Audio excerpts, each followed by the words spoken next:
Autoline Daily is brought to you by Siemens PLM Software, transforming the process of innovation. Welcome to the first ever broadcast of Autoline Daily, and here are today's top headlines. The European car market is expected to take it on the chin. Chrysler is shopping itself to other car companies, and Honda cuts production of the brand new Pilot. Up next, we'll be back with the news behind the headlines.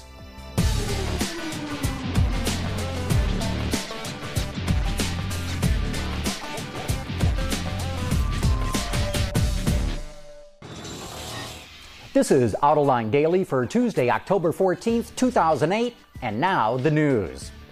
ACEA, the European Automobile Manufacturers Association, says the global economic slowdown is going to hit European automakers hard. It says this will make it especially difficult for its members to meet the European Union's aggressive goals to cut CO2 emissions from cars.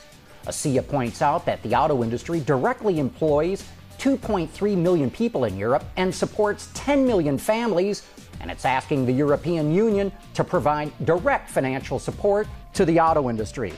Just like the Americans, they saw that the big three were getting government money and they wanted it too. The Detroit Free Press reports today that Chrysler has been in contact with other automakers besides GM as it seeks out potential buyers. Chrysler CEO Bob Nardelli says they've talked with Nissan, Renault, an unnamed Chinese company, as well as Fiat. Obviously, Chrysler would make a good fit for a large automaker that does not have any presence in the North American market. I guess anybody with a checkbook can show up. In fact, I think Chrysler would even sell itself to a supplier if they come up with enough money. And speaking of Chrysler, it's been on a tear lately, suing suppliers that it says has violated contracts, including Accenture, Carson Travel, and Getrag. For its part, German transmission maker Getrag says it was stunned to learn of the lawsuit. It's all about an argument over the financing of a new transmission plant that Getrag is building for Chrysler. Chrysler suppliers have been up in arms against the policies of the company's new purchasing chief, John Campy. I got to tell you, I can tell you personally, they're hopping mad about what's going on there. Autoblog is reporting that PSA, that is Peugeot and Citroën, are developing a low-cost car to compete with the Logan, pictured here, that is made by Renault and only costs about $7,000. PSA will make a 5-passenger, low-cost car that will be assembled in Turkey or Poland and will be sold in many places in the world, but not in Western Europe. Low-cost cars really seem to be catching on in developing markets. Well, the economic slump is not just affecting sales of light vehicles.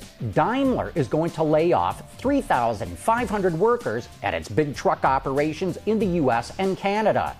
Both Freightliner and Western Star will close plants in Ontario and Oregon and move that production to Mexico. Earlier this year, Daimler announced it will shut down the Sterling truck brand, an operation it bought from the Ford Motor Company about a decade ago. Even though Honda just came out with a completely redesigned version of the Pilot, the company is making a significant 32% production cut of its largest SUV at its plant in Alabama. But thanks to its flexible plants, the company will fill up that gap with V6 Accords. It also makes the Ridgeline pickup truck at the Alabama plant. You know, Honda's weathering the storm better than most automakers, but with the severe downturn we're seeing, even Honda has really been taking it on the chin.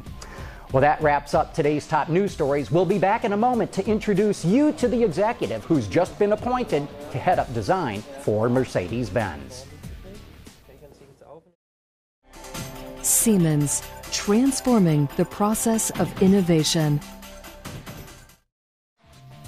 Manufacturers give many of their models a fresh face each year, but it's rare when that fresh face belongs to the person in charge. Here's what I mean. To be young and not only driving a Mercedes-Benz, but to actually be the new chief of global design at Mercedes. Now that is living. Welcome to the world of Gordon Wagner, an 11-year Mercedes veteran who was recently put in charge of designing what many consider the world's leading luxury brand. Wagner, at only 40 years old, may be the second youngest person to ever hold this position, but the heritage of these prestigious products that he's responsible for is not lost on him. Ever since its history, Mercedes-Benz has created automobile personalities. So If we look back into history, we have a lot of them. And this is our responsibility as designers today, to keep that heritage alive, to always create an automobile personality which stands out of the crowd and make the Mercedes such a special car. And the first special car under Wagner's leadership was unveiled at the Paris show recently. It's called the Concept Fascination, that Mercedes is labeling the world's most desirable coupe. We'll just have to see how desirable it ends up being. Gordon Wagner will be based out of Stuttgart, but he will no doubt spend time at Mercedes' other design studios throughout the world, including Tokyo, Como, Italy, and Carlsbad, California. And that's it for the top news in the global automotive industry. But don't forget, you can get podcasts, transcripts, and a whole lot more at our website, AutolineDaily.tv. Thanks for watching. We'll see you again tomorrow.